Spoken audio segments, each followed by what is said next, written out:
नमस्कार दोस्तों, कैसे हैं आप? आज हम बात करेंगे दुनिया की जलधाराओं के बारे में। हम ये जानेंगे कि जलधाराएं क्यों पैदा होती हैं, इसके पीछे कारण क्या है और उसके कितने प्रकार हैं। ये सारी चीज़ें हम जानेंगे, ठीक है? तो चलिए शुरू करते हैं। पहले हम देखते हैं जलधारा। जलधारा और इसके कारण। देखिए, हम सोचते हैं कि समुद्र का पानी स्थिर होता है, लेकिन एक्चुअली ऐसा होता नहीं। हम सब जानते हैं कि हमारे पास 5 महासागर हैं। कौन-कौन से? देखिए, ये आपका एक पोल हो गया, इसे बोलते हैं उत्तरी ध्रुव, और ये है आपका दक्षिणी ध्रुव, ठीक है? यहाँ पे 2 सागर हैं। उत्तर में क्या है? आर्कटिक महासागर, और दक्षिण में अंटार्कटिक महासागर या दक्षिण महासागर, ठीक है? और इसके बाद एक ये है, एक ये है और एक ये है। ये आपका हुआ प्रशांत महासागर, ये आपका हुआ अटलांटिक महासागर और ये आपका हिंद महासागर, ठीक है? तो जो जलधाराएं हैं यहीं पैदा होती हैं। तो पहले हम ये जानते हैं कि जलधाराएं के कितने प्रकार हैं। तो बेसिकली ये 2 प्रकार की होती है। पहली गर्म जलधारा और दूसरी ठंडी जलधारा, ठीक? देखिए, ये मैं आपको क्यों बता रहा हूँ, क्योंकि अभी काम पड़ेगा हमें। जिसे देखिए ड्रिफ्ट मतलब प्रवाह, ये क्या है? जलधारा है, ठीक है? यानी कि ऐसी जलधारा जिसकी स्पीड काफ़ी कम होती है उसे क्या बोलते हैं? प्रवाह। और इसके बाद करंट यानी धारा, इसकी स्पीड प्रवाह से थोड़ा सा ज़्यादा होती है, और महाधारा इसकी स्पीड उससे भी ज़्यादा होती है। इसे इंग्लिश में बोलते हैं स्ट्रीम, ठीक है? यहाँ तक क्लियर है? इसके बाद एक शब्द और आपको जानना चाहिए, इसका नाम है डोलड्रम। डोलड्रम क्या है वो मैं आपको आगे बताने वाला हूँ। तो चलिए हम पहुँचते हैं अपने मैप पे। देखिए, ये है हमारा दुनिया का मैप, ठीक है? इस पे अगर हम देखें तो ये क्या है जो बीच में है? ये हमारी विषुवत रेखा है, यानी भूमध्य रेखा, जिसे हम 0 डिग्री भी बोलते हैं। इंग्लिश में क्या बोलते हैं? इक्वेटर, ठीक है? अगर हम बात करें, ये आपके पृथ्वी के बिल्कुल सेंटर पे है। इसका नाम से जाहिर है 0 डिग्री पे है, ठीक है? अक्षांश 0 डिग्री अक्षांश। अब पता है अक्षांश कैसे होती हैं? अक्षांश इसके जो है पैरेलल होती हैं, ठीक है? 90 डिग्री ऊपर और 90 डिग्री नीचे। अगर हम बात करते हैं यहाँ पे, अगर हम पहले इसकी बात करें तो यहाँ पे अगर 10 डिग्री नॉर्थ और यहाँ पे 10 डिग्री साउथ, अगर हम इन 2 रेखाओं खींचते तो इनके बीच में एक स्थान बनता है, मतलब इक्वेटर के दोनों साइड, ठीक है? 10 डिग्री इधर और 10 डिग्री इधर, यानी टोटल 20 डिग्री का ये जो स्पेस होता है इसे बोलते हैं डोलड्रम, ठीक है? अच्छा, इसको अलग से क्यों पढ़ते हैं?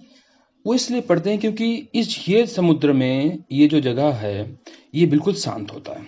यहाँ पे किसी भी तरह की कोई भी जलधारा पैदा नहीं होती, इसलिए हम इसको क्या कहते हैं? डोलड्रम, ठीक है? यानी कि यहाँ पे किसी भी तरह की कोई भी घटनाएं नहीं घटती हैं। अच्छा, एक चीज़ और है कि ये जो एरिया है ये बहुत गर्म होता है। हम सब जानते हैं कि पूरा साल सूरज विषुवत रेखा पर यानी कि भूमध्य रेखा पर स्ट्रेट चमकता है। इससे क्या होता है कि ये एरिया हमेशा गर्म रहता है। तो अब हम थोड़ा सा आगे बढ़ते हैं अपने जलधारा की ओर, ठीक है? इससे पहले आप जान लीजिए कि जैसे हमने कहा कि 10 डिग्री साउथ और 10 डिग्री नॉर्थ, इसके बीच में कुछ नहीं होता। तो जलधाराएं कहाँ पैदा होती हैं? 10 डिग्री के बाद। और ये तीनों समुद्र में होती हैं, ठीक है? यहाँ पर भी और यहाँ पर भी, ठीक है? ये आपका हो गया। ऐसे ही ऊपर होती हैं, ठीक है? इधर, इधर और यहाँ पे, ठीक है? इतना क्लियर है? जैसा कि देखिए, ऐसा नहीं कि जो जलधाराएं हैं सिर्फ यहीं पैदा होती हैं। जलधाराएं जो है आपकी यहाँ पर भी होती हैं, और उसके कई कारण हैं। जैसा कि मैंने बताया आपको कारण के पीछे, उसमें आपका घूर्णन आता है, यानी पृथ्वी जो अपने ध्रुव पे घूमती है, सॉरी अपने अक्ष पे घूमती है, उससे क्या कहते हैं? घूर्णन। उसके कारण भी ये होता है। पृथ्वी का जो गुरुत्वाकर्षण बल है उसके कारण भी होता है। जो हवाएं हैं उनके कारण भी होता है, जो घनत्व होता है उनके कारण भी होता है, और कोरियोलिस बल। आप लोग को पता है कि फेरल साहब ने जो नियम दिया था, ठीक है? फेरल का नियम जिसे बोलते हैं, इन्होंने बताया था कि पृथ्वी जब घूर्णन गलती करती है तो उसमें एक तरह का एक बल क्रिएट होता है। वो बल क्या करता है? अगर हम अक्ष की बात करें, जैसे कि ये इक्वेटर है, ठीक है? इक्वेटर के अगर हम ऊपर की बात करें, यहाँ की उत्तर में, तो यहाँ पे क्या होता है कि अगर कोई भी पवने या जलधाराएं चलेंगी इसके पैरेलल, ठीक है? तो होता क्या है कि ये अपने दाहिने घूम जाएंगे, यानी कि ये ऐसे घूमेंगी। और अगर यही चीजें दक्षिणी उसमें जाएंगी गोलार्ध पे, तो क्या होगा, ये अपने बाएं घूमेंगी। तो ये सिंपल सा एक नियम है फेरल का, इसको आपको आगे जानना है। ठीक है, तो चलिए आगे बढ़ते हैं। अब हम बारी बारी से पढ़ेंगे। देखिए, अगर जो मैं इससे पहले एक बार आपको बता दूं कि जो ये जलधारा यहाँ से भी आती हैं और यहाँ से भी आती हैं और ये कहीं आपस में मिलती हैं। इससे क्या होता है, एक पूरा सर्किल कंप्लीट होता है। इसी सर्किल को हम पढ़ेंगे जो तीनों समुद्रों में होता है। तीनों समुद्रों से बोल रहा हूँ क्योंकि ये सेंटर में है, मतलब आपके उसमें है, क्या कहते हैं, भूमध्य रेखा पे है। ठीक है, तो आपको इनको जानना होगा। तो सबसे पहले हम जो है बारी बारी से पढ़ेंगे। और सबसे पहले हम पढ़ेंगे आपका हिंद महासागर। ठीक है, ये आपका हिंद महासागर है। हाँ, साथ में मैं आपको एक चीज़ कहूँगा कि आप अपने पास एक कॉपी रखिए जिसमें साथ साथ आप उसको नोट करते रहिए। मैं आपको एक चीज़ की गारंटी दे सकता हूँ कि जब भी आप इस वीडियो को ख़त्म करेंगे, अगर आपसे कहा जाए कि कौन सी जलधाराएं कहाँ पे हैं, पहली बात कौन सी धारा है, कौन सा प्रवाह है, कौन सा स्ट्रीम है यानी कि महाधारा है, वो सब कुछ आपको पता हो जाएगा। ठीक है, आपको कोई भी क्वेश्चन नहीं छूटने वाला है। दूसरी बात यह है कि अगर कोई आपसे पूछता है कि जो जलधारा है, यानी कोई नाम दे दिया, आप पूछता है कि गर्म है या ठंडी है, आपको बस उसका नाम देखते ही आप समझ जाएंगे कि ये गर्म है या ठंडी है। बस आपको इस वीडियो को ध्यान से देखना है। ठीक है, साथ के साथ मैप पे जरूर फोकस करना क्योंकि मैप ही बहुत इंपॉर्टेंट है और यही आपको याद करने में आसानी देगा। ठीक है, तो चलिए पढ़ते हैं हिंद महासागर को। देखिए, ये हिंद महासागर है। मैंने यहाँ पे एक ग्राफिक्स ऑलरेडी बना रखा है। उसके पीछे कारण यह था कि जो ये पेन है ठीक से काम नहीं करता और मैं शायद इतना अच्छा कर भी ना पाऊँ उसमें से, तो आप इसी को देख लीजिएगा। सबसे पहले अगर हम देखते हैं, ये आपका हिंद महासागर है, ये है हमारा प्यारा भारत और ये आपका सागर। इसके बीचों बीच है भूमध्य रेखा, यानी कि ये अगर हम कहें तो ये आपका उत्तरी गोलार्ध है और ये आपका दक्षिणी गोलार्ध है। तो पहले हम बात करते हैं दक्षिणी गोलार्ध की। ठीक है, थोड़ा सा जूम कर लेते हैं। तो चलिए शुरू करते हैं। जैसे मैंने बताया आपको कि ये आपका भूमध्य रेखा, इसे हम देख लिए। तो सबसे पहले हम पढ़ेंगे भूमध्य रेखा के दक्षिणी भाग को, यानी कि हिंद महासागर के दक्षिणी भाग को, जो भूमध्य रेखा से डिवाइड होता है। ठीक है, तो अगर हम बात करते हैं दक्षिणी ध्रुव में जो पहली गर्म धारा पैदा होती है, वो ये है। ठीक है, और इसका नाम आप जान लीजिए। आपको इसमें कुछ भी नहीं जानना है, आपको सिर्फ एक समझना है कि देखिए इसका क्या नाम है, विषुवत रेखा। किधर है, दक्षिण में है। ठीक है, तो इसका सिंपल सा नाम क्या पड़ गया, दक्षिण विषुवत रेखी जलधारा। ठीक है, नाम याद हो जाएगा आपको बहुत आराम से। क्यों, क्योंकि दक्षिण में है, किसके, विषुवत रेखा के, और ये जलधारा है। ठीक है, तो दक्षिण विषुवत रेखी जलधारा। ठीक है, ये यहाँ पैदा होती है। इसके बाद देखिए जब आगे जब बढ़ती है तो यहाँ पे आपका ये अफ्रीका है। ठीक है, अफ्रीका के पूर्व में एक छोटा सा टापू है। ठीक है, जो एक देश भी है, इसका क्या नाम है, मेडागास्कर। जैसे ये आप देख रहे हैं, ये क्या है, मेडागास्कर। ये जो जलधारा है ये सीधा किससे टकराएगी, मेडागास्कर से। ठीक है, ये क्वेश्चन कई बार पूछता है कि दक्षिणी विषुवत रेखी जो है किस द्वीप से टकराती है। उसमें आपको कई ऑप्शन मिल जाएंगे। हो सकता है क्वेश्चन को थोड़ा सा ज़्यादा अच्छा कर दे कि बोले कि हिंद महासागर में दक्षिण विषुवत रेखी जलधारा किस द्वीप से टकराती है। ठीक है, तो क्या है, मेडागास्कर। ठीक है, इसके बाद जब ये टकराती है तो ये दो हिस्सों में बढ़ जाती है। देखिए, मेडागास्कर के पूर्व में एक जलधारा ऐसे चली जाती है और एक पश्चिम में एक ऐसे चली जाती है। ठीक है, तो पूर्व में जो जलधारा जाएगी इसका नाम इसी द्वीप के नाम पे रखा गया है। क्या है, मेडागास्कर की जलधारा। हालांकि इसका भी नाम रखा जा सकता है लेकिन फिर आप कंफ्यूज हो जाएंगे। देखिए, ध्यान रखिएगा, जो पूर्व में है, मेडागास्कर के जो पूर्व में है उसका नाम क्या है, मेडागास्कर की जलधारा।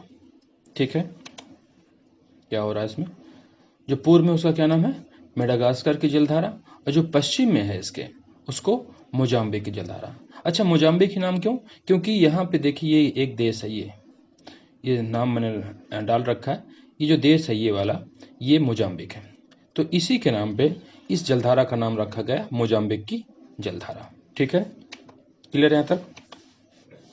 अब जब ये दो धाराएं बढ़ गई, इसके बाद इस द्वीप के बाद ये फिर एक होती है और ये आगे बढ़ती है। इसका नाम पड़ा है अलगुहास की जलधारा। ये नाम बच्चों को याद करने में थोड़ा सा दिक्कत होती है, इसको आप 3-4 बार देख लीजिएगा, बार बार करके रट लीजिएगा, आपको नाम याद हो जाएगा। इसका क्या नाम है, अलगुहास की जलधारा। ठीक है, अभी जब आगे बढ़ती है, यहाँ पे देखिए, आगे बढ़ने के बाद एक जलधारा आपको यहाँ से आती हुई दिख रही है, ब्लू, ठीक है।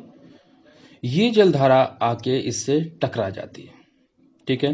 यानी कि ये जलधारा किधर से जा रही है? उत्तर से दक्षिण की तरफ जा रही है, और ये दक्षिण से उत्तर की तरफ आ रही है। ये जलधारा का नाम है अंटार्कटिका की जलधारा, ठीक है, जो कहाँ से आती है?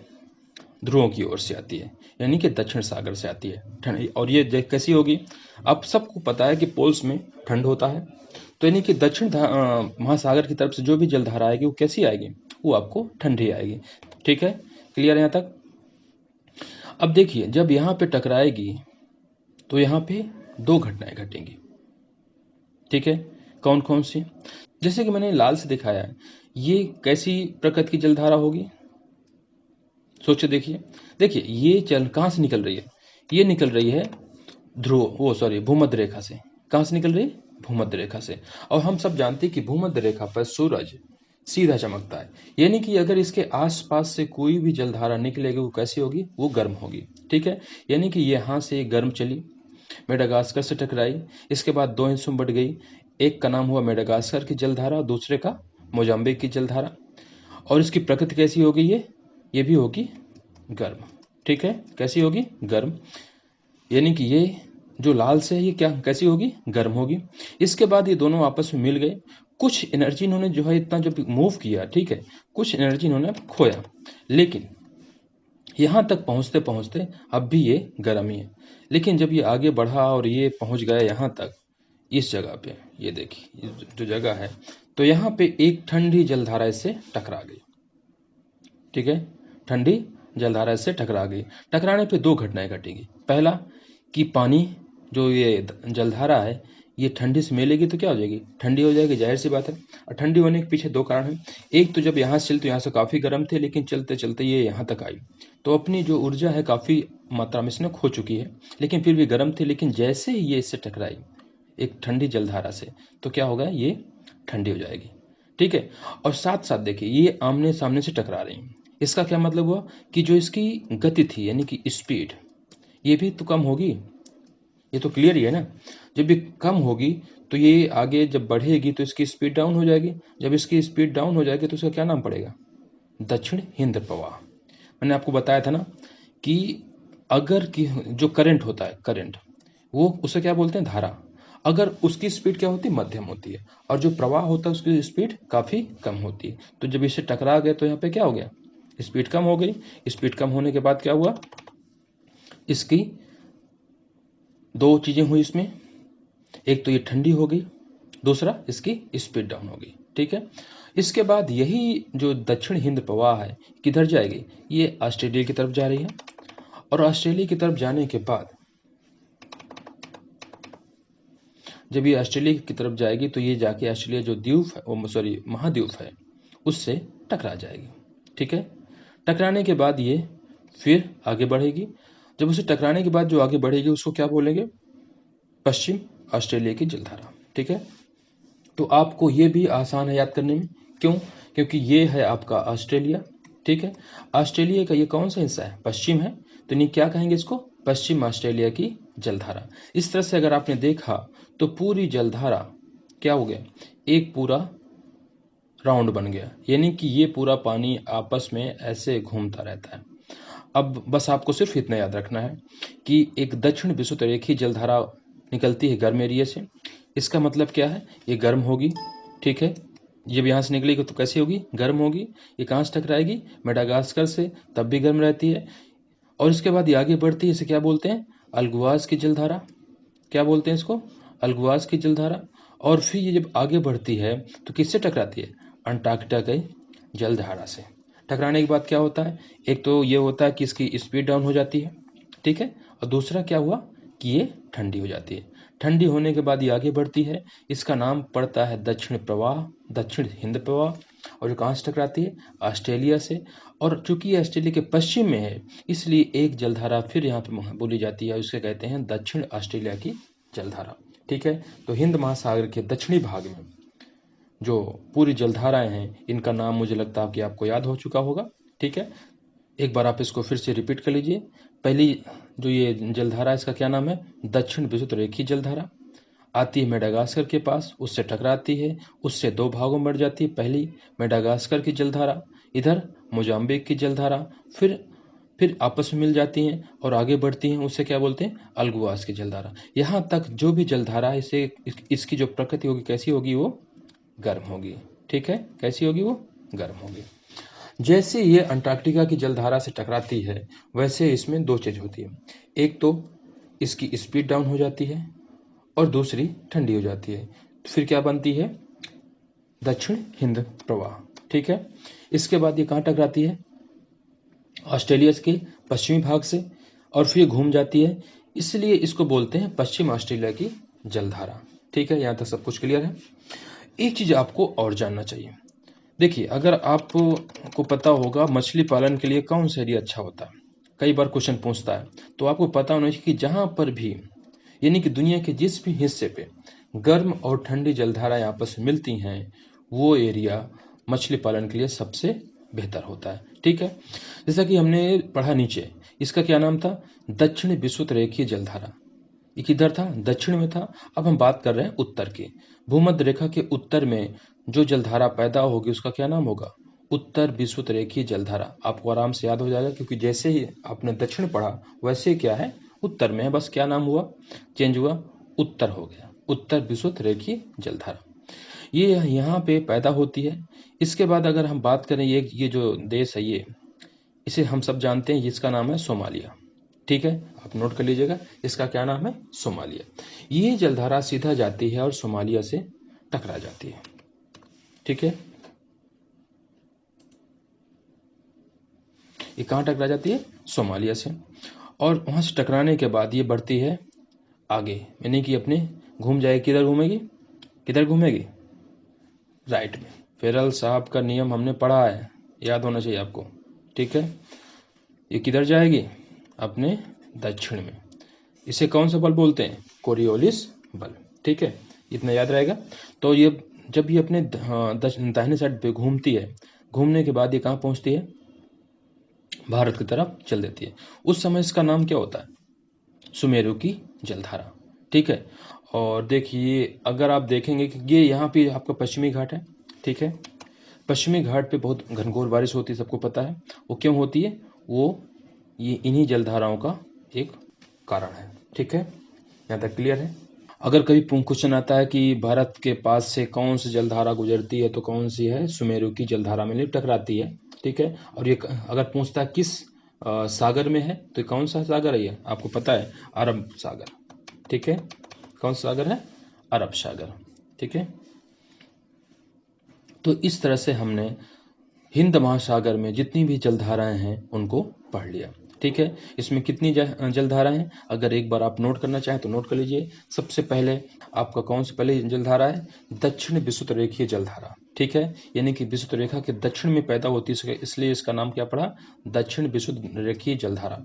ठीक है, इसके बाद ये कहाँ आती है, मेडागास्कर द्वीप से टकराती है, उसके दो हिस्सों में बढ़ जाती है। उसके जो पूर्व में होती है उसे क्या बोलते हैं, मेडागास्कर की जलधारा, और जो पश्चिम में होती है उसे क्या बोलते हैं, मोजाम्बिक की जलधारा। ठीक है, इसके बाद ये फिर आपस में मिल जाती हैं। मिलने के बाद अल्गुहास की जलधारा का निर्माण होता है, इसे क्या बोलते हैं, अल्गुहास की जलधारा। और ये इसकी प्रकृति कैसी है, गर्म। यहाँ तक देखिए आपको पूरा गर्म मिलेगी। ठीक है, इसके बाद अल्गुहास की जलधारा से कौन सी जलधारा टकराती है, अंटार्कटिका की जलधारा टकरा जाती है। यहाँ पे दो घटनाएं घटेंगी, पहला कि जो ये अल्गुहास की जलधारा है ठंडी हो जाएगी और इसकी स्पीड डाउन हो जाएगी, तो इसका नया नाम पड़ेगा, नया नाम क्या होगा, दक्षिण हिंद प्रवाह। क्या है, दक्षिण हिंद प्रवाह। इसके बाद ये आगे बढ़ती है और ऑस्ट्रेलिया इसके पश्चिमी हिस्से से टकराते हुए ये आगे बढ़ जाती है। टकराने के बाद जो जलधारा आगे बढ़ती है उसका क्या नाम पड़ेगा, उसका नाम पड़ेगा पश्चिम ऑस्ट्रेलिया की जलधारा, क्योंकि इसके पश्चिम में है। ठीक है, तो आपको ये नाम आपको आराम से याद हो गए होंगे। एक ही नाम है जो आपको थोड़ा सा ध्यान देना है, क्योंकि ये किसी के नाम पे नहीं है, ये एक आपको अलग से नाम दे दिया गया है।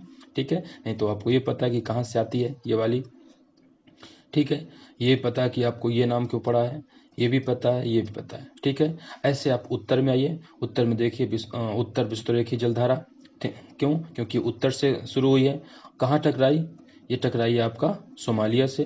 इसीलिए इसे क्या बोलते हैं, सोमालिया की जलधारा या सुमेरु की जलधारा। ये कहाँ पहुँचती है, भारत के इस हिस्से पे यानी कि अरब सागर पे, और यहाँ पे इसका वाष्पीकरण होता है और फिर यहीं से इसी वाष्पीकरण के कारण भारत पे वर्षा होती है। ठीक है, क्लियर है यहाँ तक। अब हम बढ़ते हैं आगे। आगे कहाँ, ये आपका कौन सा है, अटलांटिक महासागर। ठीक है, अटलांटिक महासागर के सबसे पहले पढ़ेंगे हम दक्षिणी भाग को। जैसा कि हमने बताया कि ये कौन सी रेखा है, ये है 0 डिग्री यानी कि भूमध्य रेखा।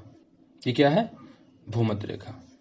ठीक है, भूमध्य रेखा में सेम कहानी है जैसा कि हमने हिंद महासागर में पढ़ी है, अगर आपको याद हो तो। हिंद महासागर के दक्षिण में जो जलधारा पैदा होगी इसका नाम होगा दक्षिण विषुवरेखीय जलधारा, जो आपके हिंद महासागर में भी सेम जलधारा पैदा हुई थी। ठीक है, इसके बाद जब ये आगे बढ़ेगी, देखिए आगे बढ़ेगी और ये किससे टकराएगी, ब्राजील से। ये कौन सा देश है, ये आपका ब्राजील है। जैसे इससे टकराएगी तो उसका क्या नाम पड़ जाएगा, ब्राजील की जलधारा। बिल्कुल आसान है आपको याद करने में भी। ये वही नाम है जो आपका हिंद महासागर में था। उसके बाद किससे टकराई, ब्राजील से टकराई।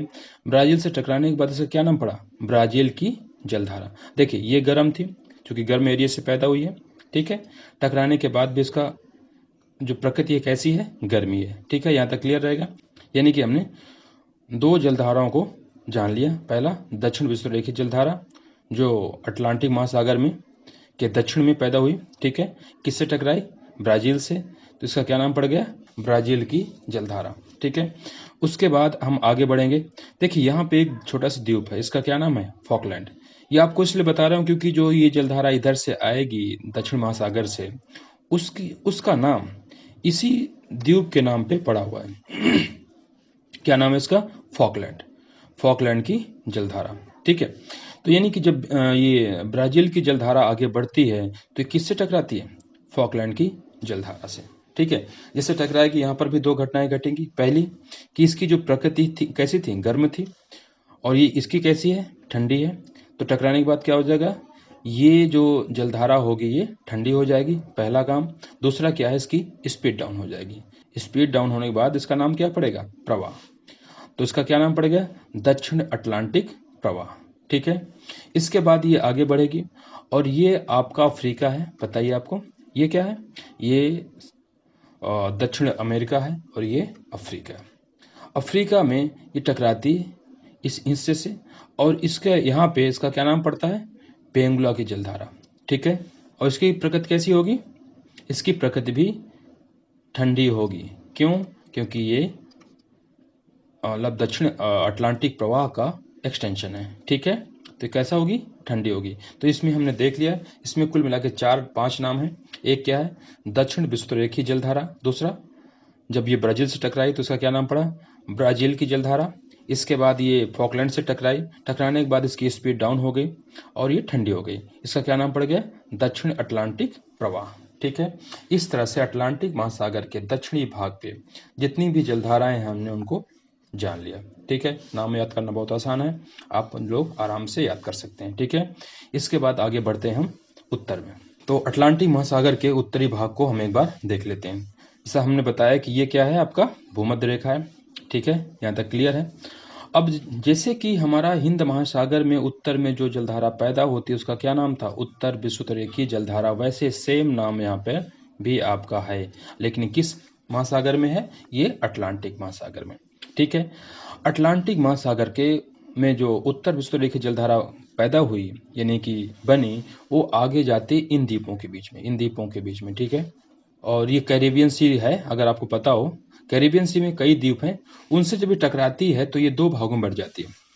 ठीक है, पहला फ्लोरिडा की जलधारा। फ्लोरिडा क्यों, क्योंकि ये आपका इस एरिया पे अमेरिका का शहर है फ्लोरिडा। ठीक है, तो इसके नाम पे इसका नाम पड़ गया फ्लोरिडा की जलधारा। ठीक है, इसके बाद जो आपके पूरब में हुई इसका नाम पड़ गया इटली की जलधारा। ये आपको याद रखना है, क्या नाम है, इटली की जलधारा, और इधर फ्लोरिडा की जलधारा। ठीक है, इसके बाद ये यहाँ से फिर मिलते हैं आपस में और ये आगे बढ़ते हैं।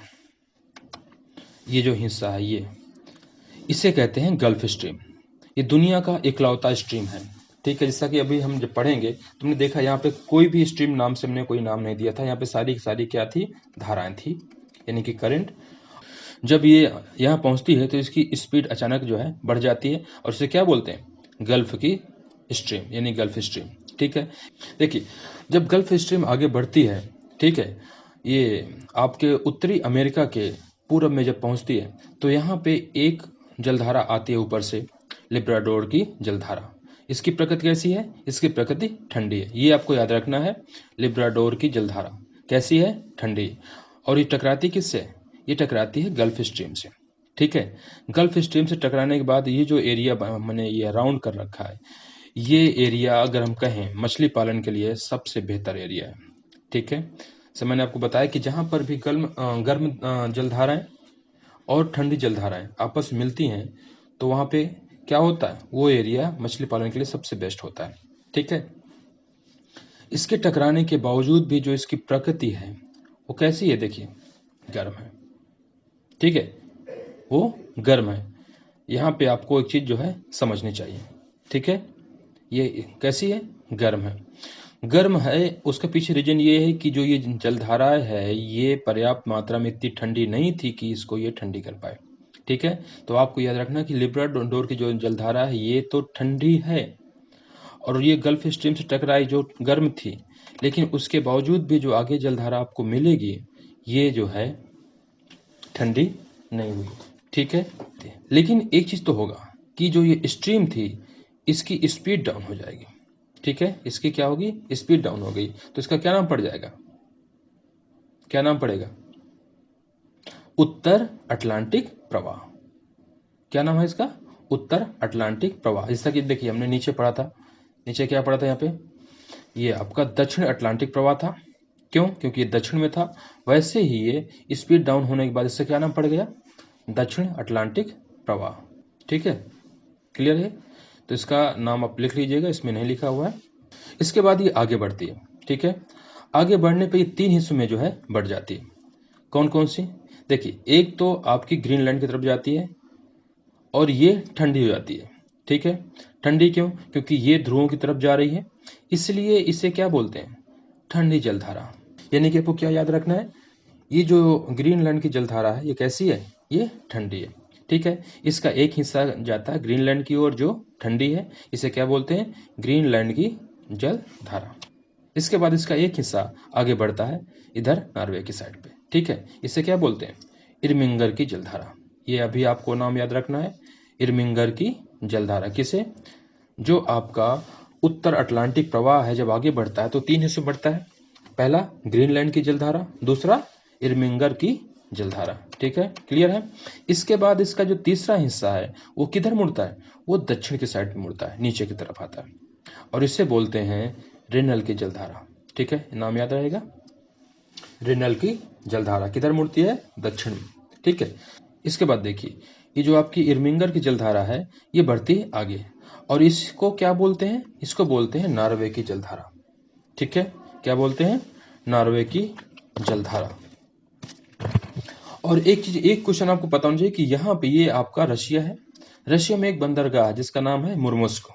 क्या नाम है, मुर्मोस्को। ठीक है, इसका नाम है मुर्मोस्को। ये जो बंदरगाह है देखिए ये आपका आर्कटिक महासागर सागर पे है। ठीक है, किस पे है, आर्कटिक महासागर पे है। बावजूद इसके ये जो है साल भर खुला रहता है, यानी कि जमता नहीं, इसमें बर्फ नहीं जमती। उसके पीछे यही कारण है कि नॉर्वे की जो जलधारा है ये इसको साल भर गर्म रखती है। ठीक है, और यहाँ का पानी कभी जो है जमता नहीं है। क्या कारण है, नॉर्वे की जलधारा। ठीक है, याद रहेगा इतना। तो इस तरह से अगर हम देखें तो हमने उत्तर और दक्षिण अटलांटिक महासागर की सारी जलधाराओं को पढ़ लिया है। अगर एक बार रिपीट करें, देखिए यहाँ पे कौन सा है, उत्तर विषुवरेखीय जलधारा, यहाँ पे फ्लोरिडा की जलधारा, इधर पे इटली की जलधारा आगे बढ़ती है, क्या नाम पड़ता है, गल्फ स्ट्रीम। इसके बाद इसमें कौन सी जलधारा मिलती है, लिब्राडोर की, एक ऐसी है, ये ठंडी है। ठीक है, और इसके बाद ये आगे बढ़ती है, इसका क्या नाम पड़ता है, उत्तर अटलांटिक प्रवाह। क्यों, क्योंकि इसकी स्पीड डाउन हो जाती है। इसके बाद ये 3 हिस्सों में बढ़ती है। पहले जाती है उत्तर साइड यानी कि ध्रुवों की तरफ, इसे क्या बोलते हैं, ग्रीनलैंड की जलधारा।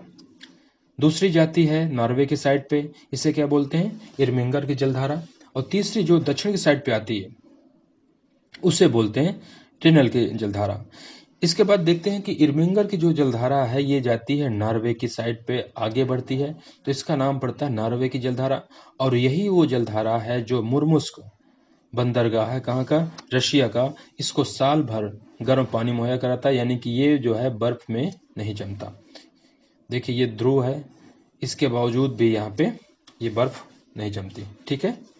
उसका कारण क्या है, नॉर्वे की जलधारा। ये सवाल आ सकता है। इसके बाद देखिए यहाँ पे नीचे आइए, रेनल की जलधारा जब आगे बढ़ती तो इसे क्या बोलते हैं, किनारे की जलधारा। ये आपको याद रखना। इस तरह से पूरा हमारा एक सिस्टम जनरेट हो चुका है कि पानी पूरा घूमता रहता है, कैसे, क्लॉकवाइज, ठीक है। हाँ, आपको एक चीज और याद रखना है, वो क्या है, इस पे ध्यान देना। जो आपके दक्षिण में है जलधाराएं जितनी भी हैं, उनका जो गति होगी वो होगी एंटी क्लॉकवाइज। कैसी होगी, एंटी क्लॉकवाइज। यानी कि दक्षिण में जो होगा उसका कैसी होगी, एंटी क्लॉकवाइज। और जो उत्तर में है उसकी जो गति होगी वो होगी क्लॉकवाइज, ठीक है। देखा, ये क्लॉकवाइज है और नीचे एंटी क्लॉकवाइज है, ठीक है। यहाँ तक क्लियर है। इस तरह हमने पढ़ लिया हिंद महासागर की जलधाराएं सारी और अटलांटिक महासागर की। अब क्या बचा, प्रशांत महासागर। चलिए उसको भी देख लेते हैं, ठीक है। तो ये है आपका प्रशांत महासागर, ठीक है। ये कौन सा था, अटलांटिक महासागर। देखिए प्रशांत महासागर आपको दोनों साइड पे दिखेगा। आपको पता है पृथ्वी गोल है, ठीक है, तो उसका ये हिस्सा और ये हिस्सा एक ही है, ठीक है। इतना तो आपको पता ही होगा, मुझे उम्मीद है, ठीक है। इसके बाद ये क्या था, आपका हिंद महासागर था, ये क्या था, अटलांटिक महासागर, ठीक है। देखिए प्रशांत महासागर आपकी किधर है, जो ये आपका उत्तरी अमेरिका है, ये क्या है, उत्तरी अमेरिका, ये आपका दक्षिणी अमेरिका, इसके किधर है, पश्चिम में है। और आपका एशिया के पूर्व में, ऑस्ट्रेलिया के पूर्व में, इतना आपको पता होना चाहिए, ठीक है। तो चलिए शुरू करते हैं। देखिए जिस तरह से हमने अटलांटिक में पढ़ा या हिंद में पढ़ा, वैसे ही यहाँ पे जो जलधारा पैदा होगी उसका क्या नाम है, दक्षिण विषुवत रेखीय जलधारा। लेकिन किस में है, प्रशांत महासागर में, ठीक है। ये आगे बढ़ती है, ये किधर आएगी, देखिए ये यहाँ पे आती है, ये वही जलधारा है, ठीक है, कंफ्यूज नहीं होना।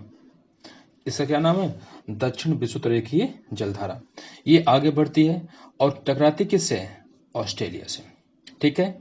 देखिए ये ऑस्ट्रेलिया का पूरा पूर्वी भाग है, ठीक है, आपको याद रखना है, ये ऑस्ट्रेलिया का आपका पूर्वी भाग है, ठीक है।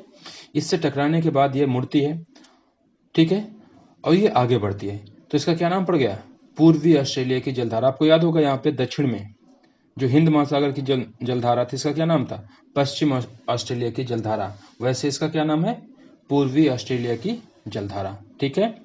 इसके बाद ये आगे बढ़ती है और ये मुड़ जाती है अपने किधर, बाएं साइड, ठीक है, मुड़ जाती है अपने बाएं साइड। लेकिन इससे पहले एक घटना फिर घटना यहाँ पे घटती है। देखो ये कौन सी जलधारा है, अंटार्कटिका की जलधारा। ये कैसी है, ये ठंडी है, और ये टकराती किससे है, ये टकराती है पूर्वी ऑस्ट्रेलिया की जलधारा से। टकराने के बाद क्या होता है, दो घटनाएं घटेंगी, कौन कौन सी, एक तो इसकी स्पीड डाउन करेगी, दूसरा इसको ठंडा कर देगी। और ये जो एरिया होगा ये कैसा एरिया होगा, मछली पालन के लिए एक बेहतरीन जो है एरिया है, ठीक है। अच्छा जब ये इसको टकराई तो इसकी स्पीड डाउन हो गई, तो उसका क्या नाम पड़ जाएगा, दक्षिण प्रशांत प्रवाह। जैसा कि हम उसमें क्या था, यहाँ पे क्या था, दक्षिण हिंद प्रवाह, यहाँ पे क्या था, दक्षिण अटलांटिक प्रवाह। वैसे इसका क्या नाम पड़ा, दक्षिण प्रशांत प्रवाह।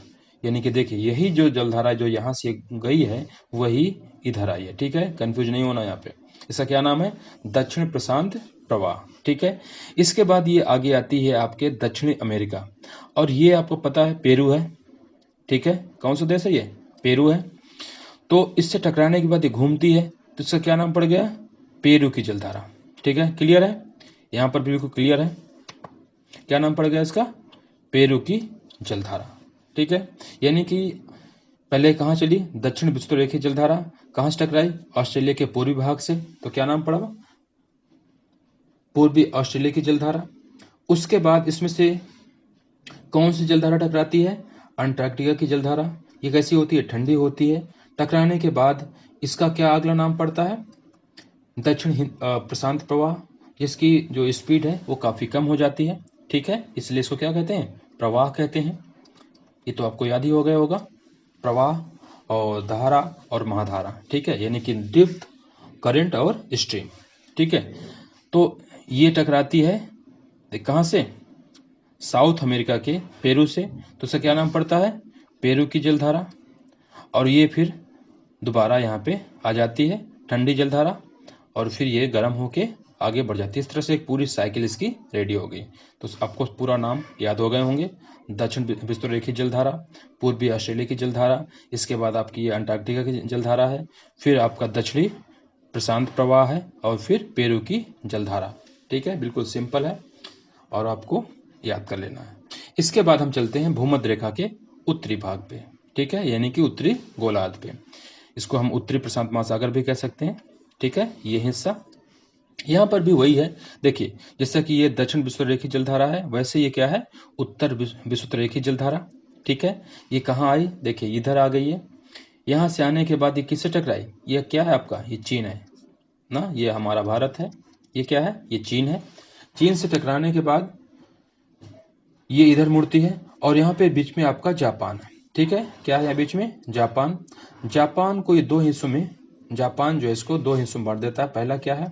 सुसीमा की जलधारा, यानी कि जो चीन की तरफ है उसका क्या नाम है? सुसीमा की जलधारा। ये आपको याद रख लेना है।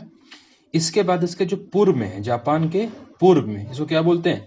क्यूरोसियो की जलधारा, ठीक है। ये नाम आपको याद रख लेना है। इसके बाद ये आपस में फिर मिलते हैं। मिलने के बाद जहां मिलते हैं वहीं पर एक जलधारा आती है, आयोसियो, यानी क्यूराइक, ठीक है। इसका नाम आपको याद रखना है। थोड़ा सा जापानी टाइप का नाम लगता है, ठीक है, तो आपको थोड़ा सा ध्यान रखना है इसको। क्या नाम है? आयोसियो, यानी कि क्यूराइक की जलधारा। ये कैसी है? ये ठंडी जलधारा है, ठीक है। कहाँ से आती है? ध्रुवों की तरफ से आती है। इसका मतलब क्या है? ये ठंडी है, और ये टकराती है आपकी इन दोनों धाराओं से, ठीक है। इनके टकराने के बाद इसकी स्पीड डाउन हो जाएगी, ठीक है। स्पीड डाउन होने के बाद क्या होगा? ये प्रवाह बन जाएगी। तो इसका क्या नाम है? उत्तरी प्रशांत प्रवाह। उत्तर में है और प्रशांत महासागर में है। प्रवाह तो आप जानते हो, ठीक है। तो उत्तर प्रशांत प्रवाह, ठीक है। इसके बाद यही उत्तर प्रशांत प्रवाह देखिए इधर आ गई है। उत्तरी प्रशांत प्रवाह जो है दो हिस्सों में बढ़ती है, ठीक है। एक जाती है अलास्का की तरफ, और एक आती है दक्षिण में, यानी कि भूमध्य रेखा की तरफ, ठीक है। तो जो अलास्का की तरफ जाती है, ये कैसी होती है? इसकी प्रकृति, इसकी प्रकृति होती है गर्म, ठीक है। क्यों? क्योंकि बिल्कुल पास में है ये प्रकृति कैसी थी? गर्म ही थी। तो ये भी गर्मी है, और ये वाली आपकी ठंडी है। देखिए, अगर आप इसमें कंफ्यूज हो रहे हैं कि यहाँ से आने के बावजूद भी ये जो है ठंडी क्यों नहीं हुई है, तो ये आपको समझना चाहिए था कि हमने इसमें पढ़ा था ना, यहाँ पे कौन सी थी? लिब्राडोर की जलधारा। लेकिन उससे टकराने के बाद भी ये चीज़ें ठंडी नहीं हुई। क्यों? क्योंकि ये एरिया गर्म था, और ये जो जलधाराएं इधर से आ रही हैं ये बहुत ठंडी नहीं है, ठीक है, कि इसको ठंडी कर पाए। इसीलिए अगर हम देखें तो उत्तरी प्रशांत प्रवाह या उत्तरी अटलांटिक प्रवाह, दोनों जलधाराएं ठंडी थी। जबकि अगर हम देखें दक्षिणी प्रशांत प्रवाह और दक्षिणी अटलांटिक प्रवाह, ये दोनों कैसी थी? ये ठंडी हो गई थी, ठीक है। तो आपको बस यहाँ पे याद रखना है कि जो उत्तर में प्रवाह है, दोनों प्रवाह, चाहे वो अटलांटिक का हो चाहे वो प्रशांत का हो, दोनों कैसे होंगे? गर्म होंगे। और जो दक्षिण में है, अटलांटिक का या हिंद महासागर का या प्रशांत महासागर का, तीनों प्रवाह क्या है? ठंडे। यानी कि कहीं पर भी दक्षिण आए, क्या है? दक्षिण आए, तो आपको याद रखना है कि वो प्रवाह सारे के सारे ठंडे हैं, और जो उत्तर में आए वो सारे कैसे हैं? गर्म है। उनकी प्रकृति कैसी होगी? गर्म होगी। ये आपको याद रखने में आसानी हो जाएगी, ठीक है। तो जब उत्तर प्रशांत प्रवाह जो है अब दो भागों में बढ़ता है, जैसे हमने बताया, बंटने के बाद क्या होता है? एक जाता है अलास्का की तरफ, ठीक है। तो इसकी प्रकृति कैसी होगी? क्योंकि ये आपका प्रशांत प्रवाह जो है ये गर्म था, तो इसकी प्रकृति भी कैसी होगी? गर्मी होगी, ठीक है। आपको ये चीजें याद रखना है। इसके बाद जो ये आपके भूमध्य रेखा की तरफ आती है, यानी कि दक्षिण साइड पे आती है, ये यहाँ तक आते आते अपनी एनर्जी जो है काफी मात्रा में खो चुकी होती है। इसकी प्रकृति कैसी है? इसकी ठंडी है, ठीक है। तो आपको इसमें क्या याद रखना है कि जितने भी प्रवाह हैं दक्षिण में, ठीक है, वो चाहे दक्षिण प्रशांत प्रवाह हो, दक्षिण अटलांटिक प्रवाह हो या दक्षिण हिंद प्रवाह हो, वो सारे उनकी प्रकृति कैसी है? ठंडी है, ठीक है। कैसी प्रकृति है? उनकी ठंडी है। और जो उत्तर में, देखिए हमारे जो दक्षिण वो उत्तर हिंद प्रवाह नाम की कोई जो है जलधारा है ही नहीं है, ठीक है, क्योंकि यहाँ से कोई धारा टकराती है नहीं, तो इसकी स्पीड डाउन नहीं होती, इसलिए यहाँ पे मतलब हिंद महासागर में उत्तर में कोई प्रवाह नहीं है, जबकि अटलांटिक और प्रशांत में यहाँ से आती है आपकी लिब्राडोर, और यहाँ से आती है आईएसओ यानी क्यूराइक। तो इसकी स्पीड डाउन हो जाती है, इसलिए यहाँ पर भी है एक प्रवाह और एक प्रवाह यहाँ पर भी है। और इन दोनों प्रवाह की जो प्रकृति वो कैसी है, वो गर्म है। आपको सिर्फ इतना याद रखना है, ठीक है। यानी कि उत्तर में जो प्रवाह है वो क्या है, गर्म है, और जो दक्षिण में वो क्या है, ठंडे हैं, ठीक है। तो इस तरह से हमने अपनी जलधारा पूरी कर ली, ठीक है। जलधारा हमने अपना पूरा कर लिया है, और मुझे उम्मीद है कि आपने इसको अच्छे से सुना होगा, देखा होगा, और आपको सारी जलधाराएं आपको याद हो गई होंगी। अच्छा, आप चाहें तो इसका एक स्क्रीनशॉट ले सकते हैं, ठीक है। ये पूरे विश्व की सारी जलधाराएं हैं, उनकी प्रकृति। जो ब्लू से हैं वो कैसी हैं, वो ठंडी हैं, और जो रेड से हैं वो कैसी हैं, गर्म हैं, ठीक है। चलिए मिलते हैं किसी नेक्स्ट वीडियो में, तब तक के लिए नमस्कार।